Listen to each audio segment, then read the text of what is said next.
Good morning. It's the final morning of our Holy Week readings. Actually, it's not. We still have Holy Saturday to do, so I misspoke there. But today is Good Friday. Today we talk about the death of Christ, the death and burial of Christ. So today our reading is from Matthew 27, starting in verse 32. As they went out, they found a man of Cyrene, Simon by name. They compelled this man to carry his cross, and when they came to the place called Golgotha, which means place of the skull, they offered him wine to drink mixed with gall, but when he tasted it, he would not drink it. And when they had crucified him, they divided his garments among them by casting lots. Then they sat down and kept watch over him there, and over his head, that they might put a charge against him, which read, "This is Jesus, the King of the Jews." Then two robbers who were crucified with him, one on the right and one on the left, and those who passed by derided him, wagging their heads and saying, "You who would destroy the temple and rebuild it in 3 days, save yourself. If you are the Son of God, come down from the cross." So also the chief priests with the scribes and the elders mocked him, saying, "He saved others, but he cannot save himself. He's the King of Israel. Let him come down from the cross, and we will believe in him. He trusts God. Let God deliver him now if he desires him, for he said, 'I am the Son of God.'" And the robbers who were crucified with him also reviled him in the same way.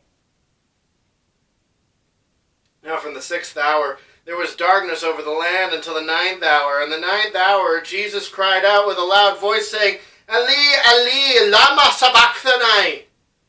That is, my God, why have you forsaken me?" And some of the bystanders, hearing it, said, "This man is calling Elijah." And one of them at once ran and took a sponge, filling it with sour wine, and put it on a reed and gave it to him to drink. But the others said, "Wait, let us see whether Elijah will come to save him." And Jesus cried out again with a loud voice and yielded up his spirit. And behold, the curtain of the temple was torn in two, from the top to the bottom, and the earth shook, and the rocks were split. The tombs also were opened, and many bodies of the saints who had fallen asleep were raised. And coming out of the tombs after his resurrection, they went into the holy city and appeared to many.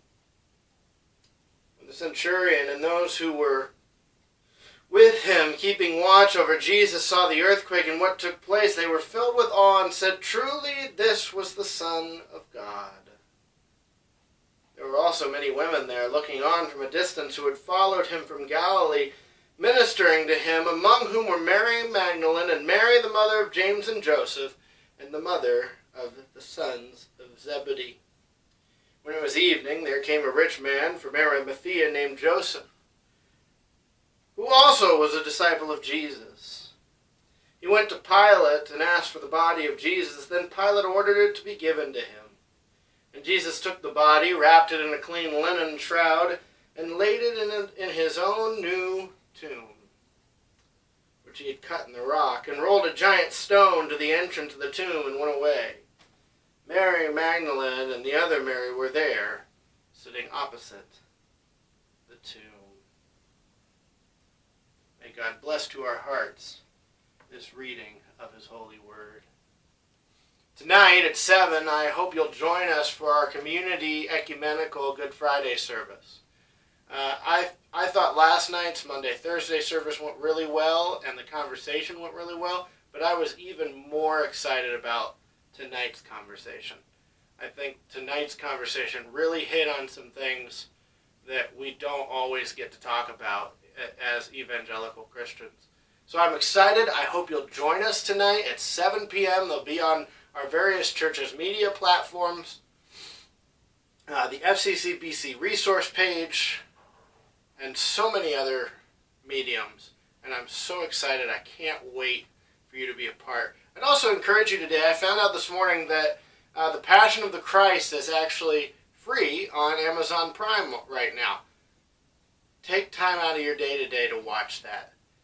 prepare yourself for the death of Christ, because it's in preparing for the death of Christ, it's in acknowledging the death of Christ and proclaiming the death of Christ and sitting in that suffering that we experience the true joy of the resurrection. I love you. I can't wait to see you tonight. And Sunday, by the way, drive-in church is happening. We have a tent. We're just going to use that if it's snowing. I love you all. Please be safe. And I miss you.